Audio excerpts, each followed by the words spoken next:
Okay, so kumusta mga kaibigan? Welcome back po sa ating YouTube channel. Well, it's me again, Teacher Kevin PH, and we are back with another video.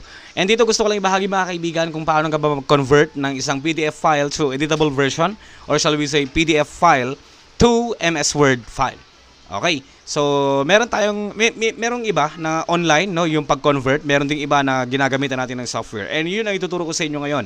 Link will be in the description below. Kung gusto niyo malaman ang password, mag-subscribe lang kayo sa channel na to and I will give it to you. Okay, and ito, ipapakita ko na lang din, no? Wala nang ganun, basta please lang, sana mag-subscribe po kayo mga kaibigan. Supportahan nyo po ang ating YouTube channel.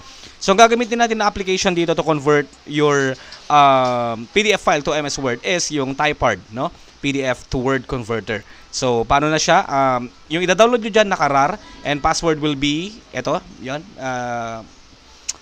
nandyan sa baba yung password mga kaibigan. Then, pag na-extract na natin, ito yung magpapakita.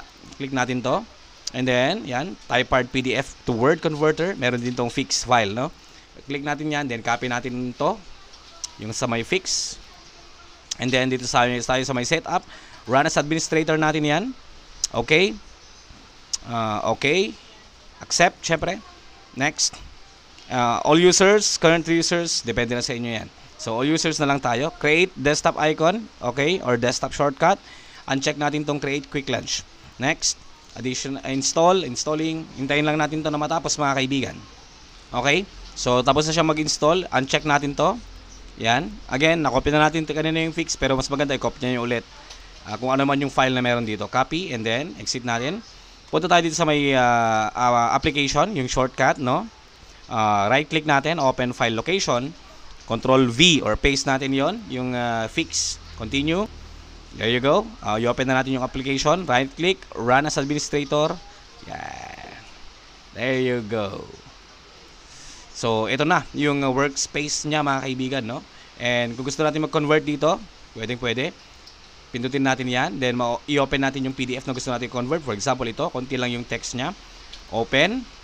And then, to MS Word to mga kaibigan, ha? Output format dito. Yan. To MS Word. Click lang natin ang start. Yes. Then, hintayin natin na matapos. Yes. So, yan. Nagko-convert na siya mga kaibigan, no? And, pwede na yan. Yan. Nagpakita na to. Conversion completed. That's good. Okay. Exit natin yan. Tignan natin kung nandun sa desktop yung ating document. Or nasa, sa documents. Documents. And then, Typehard Studio. Ito yon. Yan. Yung sample. Yun kasi yung na-convert natin kanina, oh. Ito yung file na yan. At yan yung file name niya. Nandito na siya. Yun. Sa may documents, under Typehard Studio. Yan. Click natin to. Boom. Editable na siya. And ito naman yung document kanina. Naka-PDF. Ito yun. Siyempre, hindi yan editable. Since na-convert na siya, goods na siya. Alright. So, yun lang. Maraming salamat. And huwag niyo po kakalimutan mag-subscribe.